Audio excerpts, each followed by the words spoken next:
Thank you, Mr. Speaker. Well, it's nice that we're adding another $1 million to this bill. But members, I have to say the education bill typically is the bill that defines us as a legislature because it really does define our commitment to the future. And I'm not sure an additional $1 million is really doing that job. You know, after all, what really is more important and more exciting than the opportunity to invest in a better education for Minnesota's children and for all our futures, from the earliest learners to college graduates? We should feel the excitement that comes on a day like this when this bill is up, feel that same excitement we used to feel on the first day of school or the first day on campus.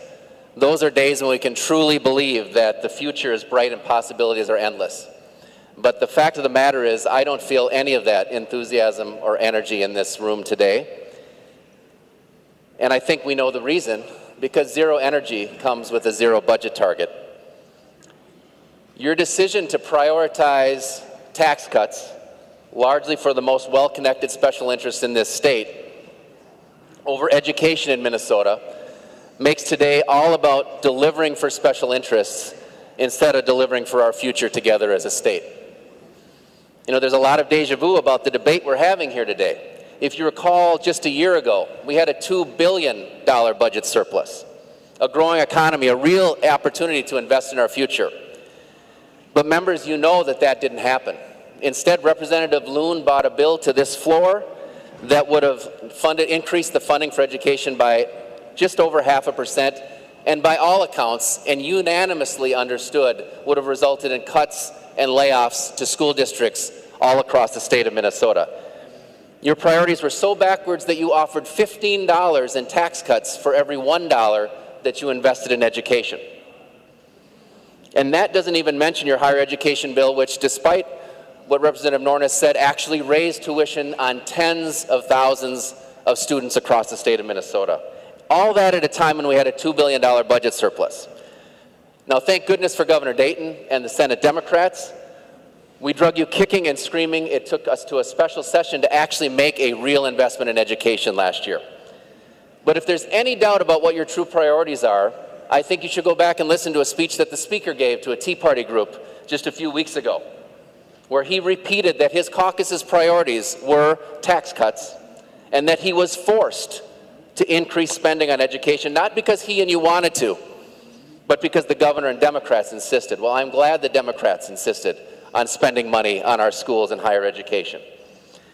Because, and this is the same speech, if anybody is wondering, where the Speaker really identified the true motives of your caucus, which is to starve the general fund, to starve education, to starve our public hospitals, to starve public safety. That's what you're doing with this bill today. Now we fast forward to today, a year later, we have a $900 million surplus. You've had almost a year to put together a new budget and a new plan, and this is what we're left at. But not only is it's not just $15 in tax cuts for every dollar in education spending, it's $18 in tax cuts for every dollar in education spending. From my perspective, you're going the wrong way. A zero budget target for our kids means zero innovation. It means zero ambition for our state. It means zero foresight for our future. And only doing it because you want those tax breaks for those well-connected special interests. The point today, the theme today, is that you could be making a different choice. This body could be making a different choice. We could be investing in our futures. We can be investing in our kids. We can be investing in relieving those ordinary families and students who are so struggling with high tuition debts.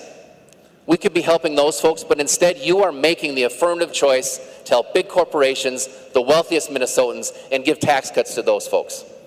It's the wrong direction for Minnesota, members, but I hope that people are watching, because this is the choice. This is the choice over the next 4 weeks that this legislature will be making, and this is the choice over the next several months. Do we want leadership in this state that is all about cutting and cutting and cutting, about starving our state? Or do we want a leadership that is actually going to invest in ordinary families so that they can succeed and prosper? I hope that in the next 4 weeks we choose the latter, that we choose in investing in our people, because I will tell you, you cannot starve a state to greatness. It has never happened in the history of the world, and it will not happen in Minnesota if your budget priorities go through.